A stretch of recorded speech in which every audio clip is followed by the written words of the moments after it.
আসসালামু আলাইকুম।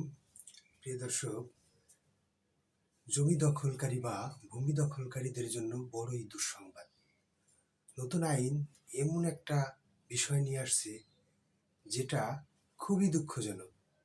যারা জোরপূর্বক জমি দখল করে, যারা জোরপূর্বক ভূমিদস্যু হিসেবে পরিচিত, তাদের জন্য বড়ই দুঃসংবাদ।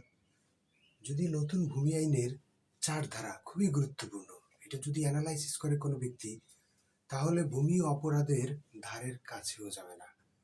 এটি এতটাই হার্ড যে ওই চিন্তাই করবে না। কারণ ছোট্ট একটি অপরাধ ঘষামাজা করেছেন 7 বছর। আর এই মামলা আপনার বছরের পর বছর যে বাদী ঝুলে থাকবে তা না, 3 মাসের মধ্যে মামলা ক্লোজ। 3টা মাস যদি সে একটু সময় ব্যয় করে, মামলা শেষ। মানে কত দ্রুত আপনি জেলে যাচ্ছেন, না হলে আপনি থাকতেছেন। তাহলে নতুন ভূমি আইনে মামলা করলে সে ব্যক্তি মীমাংসার জন্য মরিয়া হয়ে ওঠে। কোনো অপশন নাই তো। কারণ 3 মাস 90 দিন, এটার মধ্যে আমাকে সমাধান করতেই হবে। এদিকে হয় জেলে যেতেই হবে, এমন একটা কড়া একটা আইন। এই কারণে ছোট্ট করে আমি একটা বিবৃতি দিয়ে এই টপিকটা শেষ করব। অনলি 4 ধারা।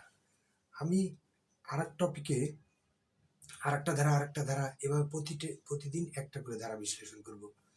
তাতে আপনাদের বুঝতে বা ভিডিও দেখতে যাতে কোনো অসুবিধা না হয়। বড় ধরনের কোনো ভিডিও আপনাদের সময় নষ্ট করার পক্ষে আমি নই। আমার চিন্তাধারা অল্প সময়ের মধ্যে আপনারা যাতে ভালো বা বেটার সার্ভিস পান। কথা না বাড়িয়ে আমার কাজে চলে যাচ্ছি। কয়েকটা 6টা 7টা উপাদান থাকলেই নতুন ভূমি আইনে কোনো ব্যক্তি জেলে দেওয়া যায়। এইটা সবসময় আমরা মামলা করার আগে চিন্তা করি এখন নতুন ভূমি আইনে ঢুকানো যায় কিনা। কোনোভাবে যদি একটু ত্রুটি থাকে, একটু যদি ঢুকানো যায়, ব্যাস, তাহলেই আপনি সফলভাবে আপনার কার্যক্রম সমাধান করে চলে আসতে পারবেন। দেখুন, 1 নম্বরে বলছে 4-এর ক, অন্যের জমি নিজের জমি হিসেবে প্রচার করা। এখানে কিন্তু হতে পারে দালিলিক, হতে পারে মৌখিক, হতে পারে জোরপূর্বক, হতে পারে যে কোনোভাবে। আমি এই বাসায় আছি, আমাকে এখনই একজন আসলো এবং বেদখল করে দিল, অথবা সবার কাছে বলে বেড়াচ্ছে যে এই জমি আমার, এই জমি আমার। তাহলেই কিন্তু হয়ে গেল একটা অপরাধ, অলরেডি ক্রিমিনাল প্রসিডিং। অন্যের জমি নিজের জমি হিসেবে প্রচার করলেই 7 বছর। তথ্য গোপন করিয়া কোনো ভূমি হস্তান্তর করা। দেখুন, আমার এই জমিটা বিক্রি করার সময় আমি কোনো একটা তথ্য মিস্টেক করলাম, ঘষামাজা করলাম, করে সেই জমিটা হস্তান্তর করে দিলাম।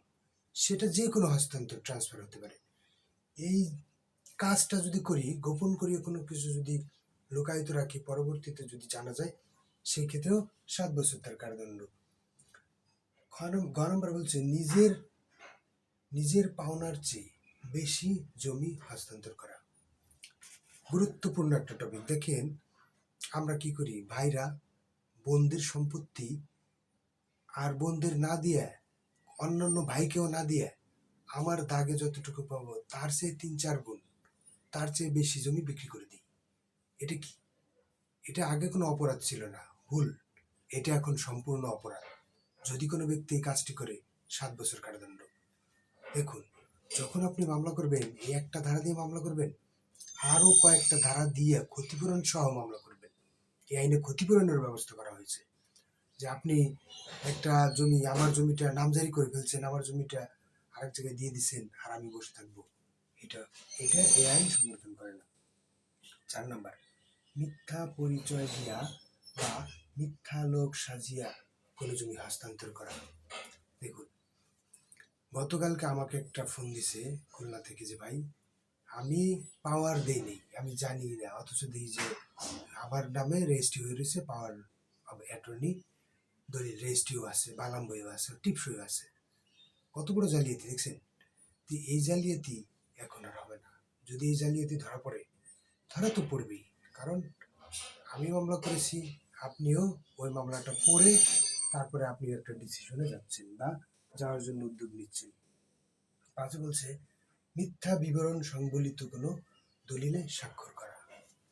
দেখুন, কোনো একটা দলিল সম্পাদন করতেছেন, সেই দলিলটা মিথ্যা, আপনি জেনে শুনে সজ্ঞানে এই কাজটা করতেছেন। এই কাজ ভূমি আইন সমর্থন করে না, এটা সম্পূর্ণ অবৈধ। ৬ নম্বরে বলেছে কর্তৃপক্ষের নিকট মিথ্যা বা অসত্য তথ্য প্রদান করা। কর্তৃপক্ষকে আমরা যদি রেজিস্ট্রি অফিসে যাই, সেখানে অথবা ঊর্ধ্বতন কর্মকর্তা, তারা কর্তৃপক্ষ। কোর্টের যদি আমরা কোনো কাজ করি, যেখানে আমরা করব সেখানকার ঊর্ধ্বতন কর্মকর্তাই। এর সামনে যদি আমরা মিথ্যা পরিচয় দিই, মিথ্যা কোনো তথ্য প্রকাশ করি, মিথ্যা কোনো তথ্য প্রদান করি, তাহলে নতুন ভূমি আইনে কড়া ভাষায় জবাব দিয়েছে, সে 7 বছর কারাদণ্ডে দণ্ডিত হবে। এই আইনের উদ্দেশ্য পূরণ করবে, 7 নম্বর, এই আইনের উদ্দেশ্য পূরণ করবে অন্য কোনো কার্য করা। এইটা আমরা যদি দলিল জালিয়াতি এর মধ্যেও আমরা অন্তর্ভুক্ত করতে পারি। যদি কোনো ব্যক্তি নামজারি করে, দেখেন নামজারি, যদি কোনো ব্যক্তি সাকসেশন সার্টিফিকেট বা উত্তরাধিকার সনদ, অথবা এটা না বাদই দিলাম, যদি কোনো ব্যক্তি ইউনিয়ন পরিষদ থেকে কোনো একটা কাগজ ওঠায়, যেমন ওয়ারিশ সনদ হতে পারে, সে ওয়ারিশ সনদে একটা ভাইকে বা একটা বোনকে বাদ দিয়ে নিজের নামে আমরা একটা ওয়ারিশ সনদ উঠাই তৈরি করে আমরা ওই জমিটা বিক্রি করে দিলাম, গুরুত্বপূর্ণ অপরাধ বলে গণ্য হবে। এটা আইন সমর্থন করে না, কারণ কোনো ওয়ারিশকে যদি কোনো ব্যক্তি বাদ দেয়, তাহলে এটা হলো শাস্তিযোগ্য অপরাধ। এই 4 ধারা অনুযায়ী সে 7 বছর কারাদণ্ডে দণ্ডিত হওয়ার পসিবিলিটি অনেক বেশি। এই নতুন ভূমি আইন আসার পরে আইনটার ব্যবহার আমরা সঠিকভাবে করতে পারতেছি না। যদি সঠিকভাবে করতে পারতাম বা করতে পারি, তাহলে অপরাধ অনেকাংশেই অনেকটা কমে আসবে। আর ফৌজদারি কার্যবিধি 1898 বর্তমান সংশোধন দ্বারা যে আরো সহজতর করা হয়েছে, যেমন 60 দিনের মধ্যে তদন্ত রিপোর্ট দাখিল করতে হবে, এটি কিন্তু অত্যন্ত গুরুত্বপূর্ণ একটা সঠিক সিদ্ধান্ত। বছরের পর বছর আর মামলা ঝুলে থাকার সম্ভাবনা অনেক কম।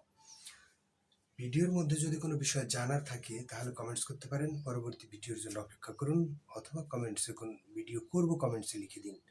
আশা করি ভিডিও পাবেন। সবাইকে ধন্যবাদ। আসসালামু আলাইকুম।